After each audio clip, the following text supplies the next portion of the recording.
Hello, എല്ലാവർക്കും എൻ്റെ വീഡിയോയിലേക്ക് സ്വാഗതം. ഇന്ന് ഞാനിവിടെ വളരെ ടേസ്റ്റിയും ഹെൽത്തിയുമായിട്ടുള്ള ഒരു ഐസ്ക്രീം തയ്യാറാക്കുകയാണ്. ഐസ്ക്രീം തയ്യാറാക്കുന്നതിന് പഴുത്ത മാങ്ങയാണ് എടുത്തിട്ടുള്ളത്. പഴുത്ത മാങ്ങ വെച്ചാണ് ഐസ്ക്രീം തയ്യാറാക്കുന്നത്. വളരെ ടേസ്റ്റി ആയിട്ടുള്ളൊരു മാങ്ങ ഐസ്ക്രീമാണ് തയ്യാറാക്കുന്നത്. നല്ല പഴുത്ത മാങ്ങകളാണ് എടുക്കേണ്ടത് ഇതിന്. മാങ്ങ നല്ലതുപോലെ പഴുത്തത് തൊലിയെല്ലാം കളഞ്ഞ് ചെത്തിയെടുത്തതിന് ശേഷം ചെറിയ പീസുകളായി കട്ട് ചെയ്തെടുക്കാം. അതിനുശേഷം മിക്സിയുടെ ജാറിലേക്ക് ഇട്ട് കൊടുക്കാം. എന്നിട്ട് നല്ലതുപോലെ ഒന്ന് അരച്ചെടുക്കാം. ഞാനിവിടെ 2 പ്രാവശ്യമായിട്ട് അരച്ചെടുക്കുകയാണ്. കൂടുതൽ മാങ്ങയുള്ളപ്പോൾ ഇതുപോലെ ചെയ്ത് വെച്ചിരുന്നാൽ കുറച്ച് നാൾ എടുക്കാൻ പറ്റുന്നതാണ്. മാങ്ങ നല്ലതുപോലെ അരച്ചെടുത്തതിന് ശേഷം ഒരു പാത്രത്തിലോട്ട് മാറ്റാം. ബാക്കിയുള്ള മാങ്ങയും കൂടെ നല്ലതുപോലെ അരച്ചെടുക്കാം. നല്ല മഷി പോലെ അരച്ചെടുത്തിട്ടുണ്ട്. ഒട്ടും വെള്ളമൊന്നും ഇതിൽ ചേർക്കേണ്ട ആവശ്യമില്ല. ഇതുപോലെ തന്നെ അടിച്ചെടുക്കാം. ഇനി ഇത് അരച്ചെടുത്തതിന് ശേഷം മാറ്റി വയ്ക്കാം. ഒന്ന് തിളപ്പിച്ചെടുക്കാം. മാങ്ങ ഒരു ചെറിയ രീതിയിലൊന്ന് ലോ ഫ്ലെയിമിൽ വെച്ച് നല്ലതുപോലെ ഒന്ന് തിളപ്പിച്ചെടുക്കണം. എന്നിട്ട് തണുക്കാനായിട്ട് മാറ്റി വയ്ക്കാം. ഇനി കുറച്ച് ഗോതമ്പ് മാവ് എടുക്കാം. ഒരു 4 ടേബിൾ സ്പൂൺ ഗോതമ്പ് മാവാണ് ഞാൻ എടുത്തിട്ടുള്ളത്. ഇതൊന്ന് ചൂടാക്കി എടുക്കാം.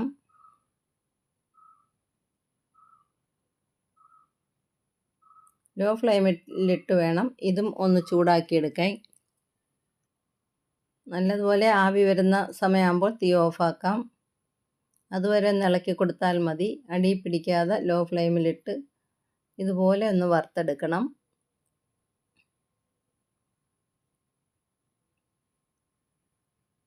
ഇതിപ്പോൾ വറുത്ത് വന്നിട്ടുണ്ട്. ഇനി തീ ഓഫാക്കാം. ഇനി ഒരു 1/2 ലിറ്റർ പാലെടുക്കാം. 1/2 ലിറ്റർ പാലെടുത്തതിന് ശേഷം അതിലേക്ക് ഈ വറുത്ത് വെച്ചിരിക്കുന്ന ഗോതമ്പ് മാവ് ഇട്ട് കൊടുക്കാം. അപ്പോൾ മാവൊക്കെ ഒന്ന് തണുത്തതിന് ശേഷം പാലിലോട്ട് ഇട്ട് കൊടുക്കുകയാണ്. ഇനി ഇത് നല്ലതുപോലെ ഒന്ന് മിക്സ് ചെയ്തെടുക്കാം. കട്ടയൊന്നും ഇല്ലാതെ തന്നെ ഒന്ന് നല്ലതുപോലെ ഒന്ന് ഇളക്കി കൊടുക്കണം.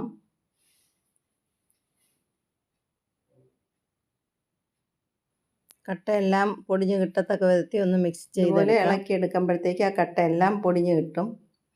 നല്ല ലൂസായി കിട്ടും. അപ്പം നല്ലതുപോലെ കലങ്ങി കിട്ടിയിട്ടുണ്ട്. ഇതിലേക്ക് കുറച്ച് പാൽപ്പൊടി ചേർത്ത് കൊടുക്കാം. കൂടുതൽ ഉണ്ടെങ്കിൽ കൂടുതൽ അതിനനുസരിച്ച് ചേർത്ത് കൊടുത്താൽ അത്രയും ടേസ്റ്റി ആയിരിക്കും. ഞാനിവിടെ ഒരു ചെറിയ പാക്കറ്റ് പാൽപ്പൊടിയാണ് ചേർത്തിട്ടുള്ളത്. ഇനി ഇതിലേക്ക് ഒരു നുള്ളു കുങ്കുമപ്പൂവും കൂടെ ഇട്ട് കൊടുക്കുന്നുണ്ട്. ഇത് നല്ലതുപോലെ ഒന്ന് മിക്സ് ചെയ്തെടുക്കാം. ഇനി ഇത് അടുപ്പിൽ വെച്ചൊന്ന് കുറുക്കിയെടുക്കുകയാണ് ചെയ്യുന്നത്. ലോ ഫ്ലെയിമിൽ തന്നെ ഇതും ഒന്ന് കുറുക്കിയെടുക്കണം. നല്ലതുപോലെ കുറുകുന്നത് വരെ ഒന്ന് കുറുക്കിയെടുക്കാം. ഇതേപോലെ ഒന്ന് കുറുക്കിയെടുക്കണം. ഇനി ഇത് തണുക്കാൻ വയ്ക്കാം. വേറൊരു പാത്രത്തിലോട്ട് 1/2 കപ്പ് പാലൊഴിച്ച് തിളപ്പിക്കാം. അതിനുശേഷം ഒരു മുട്ട എടുക്കാം. മുട്ട എടുത്തൊരു കപ്പിലോട്ട് പൊട്ടിച്ചൊഴിച്ച് കൊടുക്കുകയാണ്. കപ്പിലൊഴിച്ചതിന് ശേഷം ഒരു സ്പൂൺ കൊണ്ട് നന്നായി ഇളക്കി കൊടുക്കാം.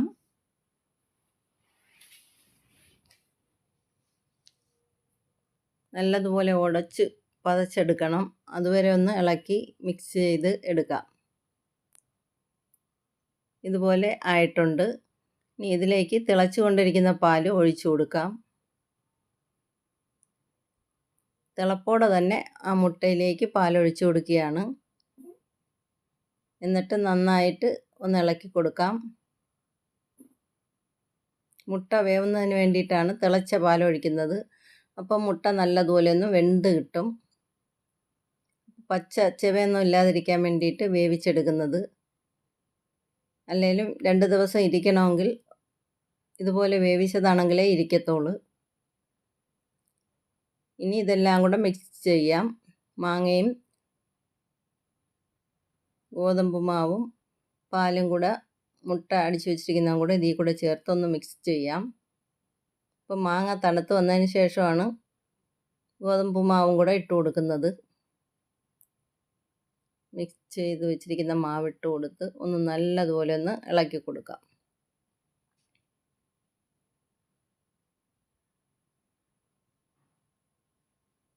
ഇനി ഇതിലേക്ക് അടിച്ചു വെച്ചിരിക്കുന്ന മുട്ട ഒഴിച്ചു കൊടുക്കാം. മുട്ട ഒഴിച്ച് നല്ലതുപോലെ ഒന്ന് പതപ്പിച്ചെടുക്കാം.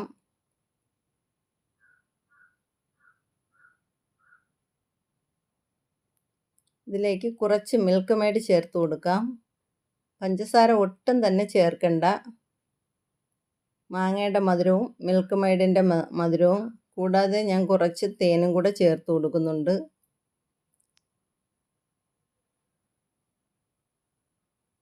കുറച്ച് തേൻ കൂടെ ചേർത്തതിന് ശേഷം നല്ലതുപോലെ ഒന്ന് മിക്സ് ചെയ്തെടുക്കാം.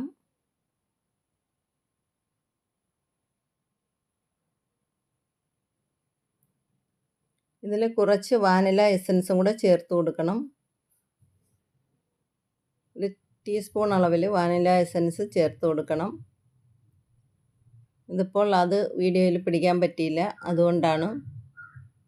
വാനില എസൻസും കൂടെ ചേർത്ത് നല്ലതുപോലെ ഒന്ന് ഇളക്കിയതിന് ശേഷം അടച്ച് ഫ്രിഡ്ജിൽ വയ്ക്കാം. ഫ്രീസറിൽ വെച്ച് ഒരു ദിവസം കഴിഞ്ഞ് എടുക്കാം. അപ്പോൾ ഇത് ഒരു ദിവസം കഴിഞ്ഞതിന് ശേഷം നല്ല ഐസ് കട്ട പോലെ ഇരിക്കും. നല്ല കട്ടിയായിട്ടിരിക്കുകയാണ്. ഇത് നമുക്ക് പൊട്ടിച്ചെടുക്കാനേ പറ്റത്തുള്ളൂ. ഇതുപോലെ പെട്ടെന്ന് എടുക്കാൻ പറ്റൂല. ഇത് പൊട്ടിച്ചെടുക്കണം. ഒരു 5 മിനിറ്റ് കഴിയുമ്പോഴത്തേക്ക് അത് പാത്രത്തിൽ നിന്ന് വിട്ട് വരും. അതുവരെ ഒന്ന് പുറത്ത് വെച്ചതിന് ശേഷം ഒന്ന് ഇതുപോലെ ഇളക്കി എടുക്കാം. ഇനി ഇത് ഒരു കത്തി കൊണ്ട് ഒന്ന് കുത്തിയെടുക്കുന്നതാണ് നല്ലത്. ചരുവത്തിൽ കൊള്ളാതെ കത്തി ഇതുപോലെ കുത്തി എടുത്ത് പൊടിച്ചെടുക്കണം. കത്തി കൊണ്ട് നല്ലതുപോലെ ഞാൻ കുത്തിയെടുക്കുകയാണ്. പാത്രത്തിൽ കൊള്ളാതെ തന്നെ ഒന്ന് നല്ലതുപോലെ ഒന്ന് കുത്തി പൊടിച്ചെടുക്കാം. എന്നിട്ട് മിക്സിയുടെ ജാറിലേക്കിട്ട് ഒന്ന് അടിച്ചെടുക്കാം.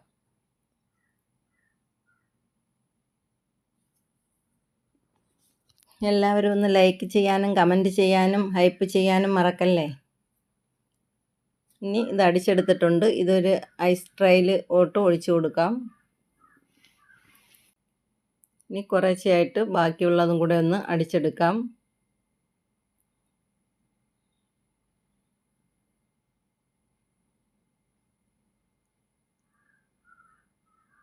ഇതിപ്പോൾ അടിച്ചെടുത്തൊരു 1/4 ഭാഗത്തോളം ഒഴിച്ചാൽ മതി. നിറയെ അങ്ങ് ഒഴിക്കണ്ട. ഒരു 1/4 അളവിൽ ഒഴിച്ച് വയ്ക്കാം.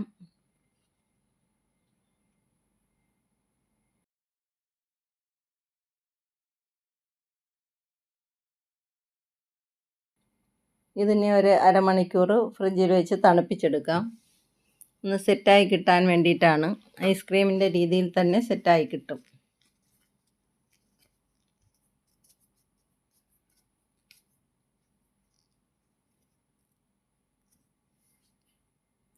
ഇത് അടച്ച് വെച്ചതിന് ശേഷം ബാക്കിയുള്ളത് വേറൊരു ടിന്നിലോട്ട് മാറ്റാം.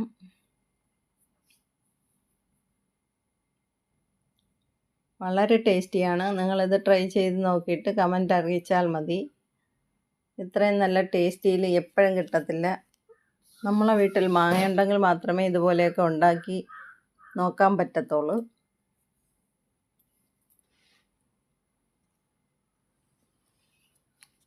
മാങ്ങയുടെ സീസൺ സമയത്ത് ഇതുപോലെ ഉണ്ടാക്കി വയ്ക്കാവുന്നതാണ്.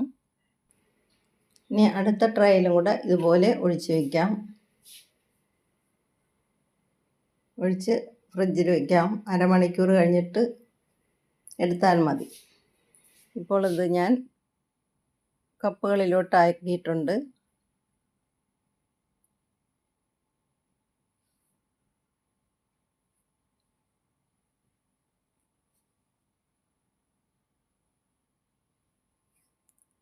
ഇതുപോലെ ഇങ്ങനെ ചുരണ്ടി ഉരുട്ടി എടുക്കണം. ഒരേ സ്പൂണിൽ കൊള്ളത്തക്ക വിധത്തിൽ ഉരുട്ടിയെടുക്കണം. ഇതുപോലെ ഗ്ലാസ്സുകളിലോ കപ്പുകളിലോ ആക്കിയിട്ട് എല്ലാവർക്കും കൊടുക്കാൻ പറ്റുന്ന രീതിയിൽ തയ്യാറാക്കിയെടുക്കാം. കുറേ ധാരാളം നമുക്ക് ഉണ്ടാക്കിയെടുക്കാനും പറ്റും. വേറെ കെമിക്കലൊന്നും ചേരാത്ത നല്ല ഐസ്ക്രീം തയ്യാറായി കഴിഞ്ഞു.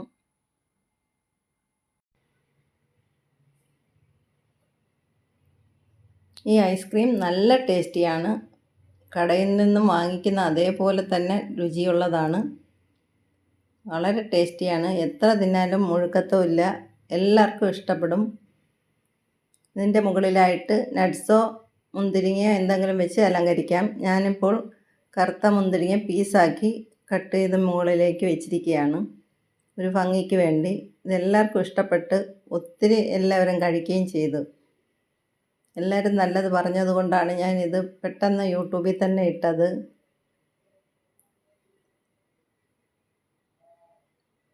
ഞാനിതിൽ സീക്രട്ടായിട്ട് മുട്ട ചേർത്തിട്ടുണ്ട്.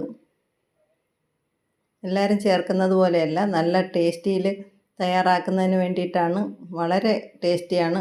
എല്ലാവർക്കും എൻ്റെ താങ്ക്സ്. എല്ലാവരും ലൈക്കും കമൻറ്റും അറിയിക്കുക.